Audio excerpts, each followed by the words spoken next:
நானும் ராகி மாவு சிவப்பு அவுள் கொழுக்கட்டைக்கு வந்துங்க நான் 1.5 கப்பு வந்து ராகி மாவு எடுத்து வச்சிருக்கிறேங்க. நான் 1.5 கப்பு வந்து நான் சிவப்பு அவுள் மொத்தமான அவுள் வந்துங்க நான் 1.5 கப்பு எடுத்து வச்சிருக்கிறேங்க. நம்ம சிவப்பு அவுள் மிக்சியில் போட்டுங்க இதை குறைன்னு அரைச்சிக்கலாங்க. நம்ம சிகப்பு அவுள் வந்துங்க இந்த மாதிரி இங்கே குறைன்னு அரைச்சிக்கிட்டேங்க. நான் சிகப்பு அவுளில் வந்துங்க நான் ஒரு பவுலுக்கு மாற்றிக்கிட்டேங்க. நான் இதை நம்ம கொஞ்சம் கொஞ்சமாங்க தண்ணி ஊற்றிங்க புட்டு பதத்துக்கு நம்ம வந்து கிளறி எடுத்துக்கலாங்க. இப்போ நம்ம இது ஒரு புட்டு பதத்துக்கு நம்ம கிளறிக்கிட்டோங்க. நம்ம பாருங்க இப்படி பிடிச்சி அப்படி ஒரு வரணுங்க, ஊற்றி விட்டு அப்படியே வரணும். இது அப்படியே நம்ம ஒரு 2 நிமிஷம் அப்படியே ரெஸ்ட் விட்டுறலாங்க, ஊருட்டுங்க. இப்போ அடுப்பில் ஒரு பேன் வச்சுங்க நான் 1 ஸ்பூன் நெய் போட்டிருக்கிறேங்க. நான் இப்போ இந்த ராகி மாவை நம்ம நல்லா வறுத்துக்கலாங்க.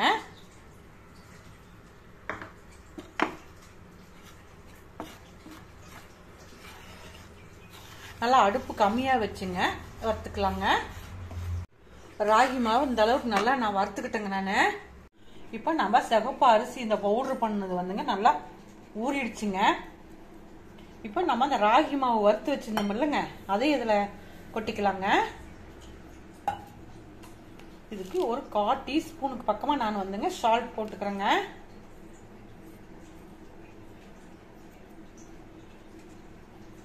கொஞ்சமாக வந்து ஏலக்காய் பவுடர் போட்டுக்கிறேங்க.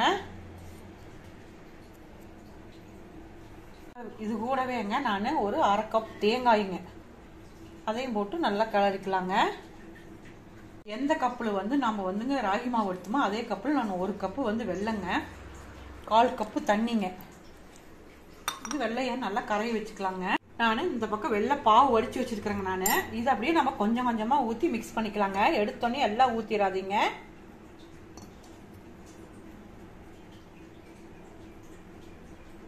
இந்த மாதிரி நான் கரெக்டாக பிசைஞ்சுக்கிட்டேங்க. நான் எனக்கு வந்து இந்த வெள்ளை தண்ணியும் சரியாக போயிடுச்சுங்க. நான் 1 கப்பு வெள்ளத்துக்குங்க 1/4 கப்பு தண்ணி ஊற்றுனுங்க. இதுக்கு நல்லா கரெக்டாக போயிடுச்சுங்க. இப்போ இது நல்லா பிடிக்கிறதுக்கு இது நல்லா இருக்குங்க.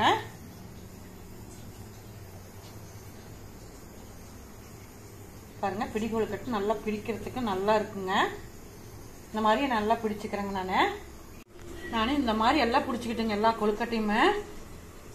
நான் இன்னைக்கு இட்லி தட்டில் தாங்க வேக வைக்கிறேன். நான் இட்லி தட்டில் துணி போட்டுங்க நம்ம அது மேலே இப்படி வேக வச்சிடலாங்க.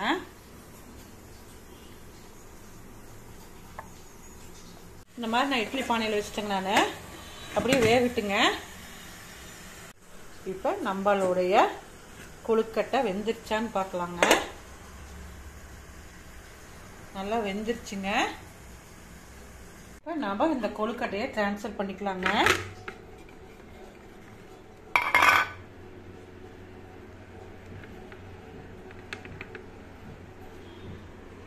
நம்மளுடைய ராகி சிகப்பு அவுள் கொழுக்கட்டைங்க ரெடி ஆயிடுச்சுங்க.